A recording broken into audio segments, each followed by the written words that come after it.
Sophia again here with another Dwarfism video, Dwarfism awareness video.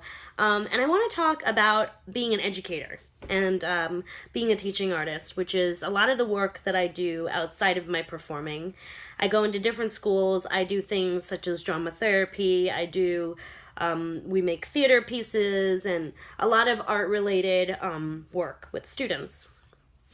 But there's also been this really interesting side of being an educator where I've had to educate my students about dwarfism and have had to discuss dwarfism awareness to them. And so every day of my life is Dwarfism Awareness Month. Every day of my life is that advocacy because I have to.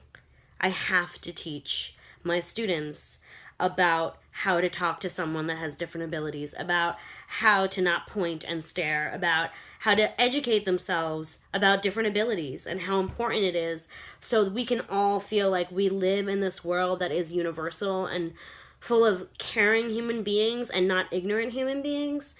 And so with a lot of my experiences in teaching, it's been really tough. And I've definitely felt like I've not been taken seriously because people kind of think, oh, well, she's so small, like how can she do anything? You know, how can she teach 6-foot 17-year-olds?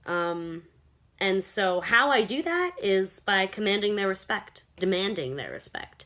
And how I demand their respect is by being an open book about myself and my abilities and who I am. And so in my advocacy and my educator hat, I talk about dwarfism constantly, and I talk about that experience.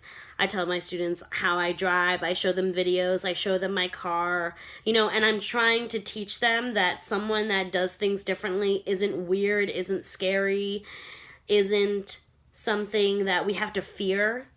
And so I really do feel like my dwarfism awareness advocacy happens every day in the classroom, because I constantly meet new students and I constantly have to have this conversation. So I'm an educator 24 hours of the day, 7 days a week, as I'm sure many, many, many little people feel.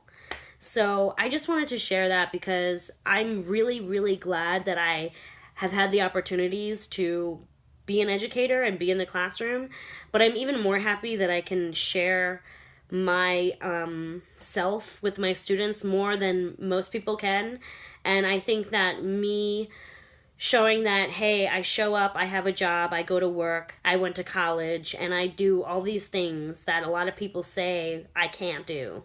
You know, the fact that I do that, I show my students what it is to be resilient and what it is to fight for what you want and do what you want and be who you want. And I think that those are the role models that our students and our young generation needs today.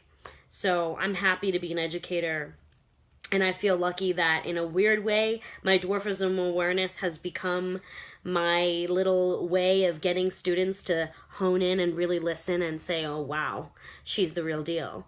So anyway, I feel like I'm rambling, but the point is that being an educator, I've had to teach my students about dwarfism awareness every day. It's part of my everyday life in being an educator, and I think that it really does bring a lot to all the classrooms I've been a part of. So I feel lucky about that, and I can't wait till I meet the next student. Thanks for listening. Bye.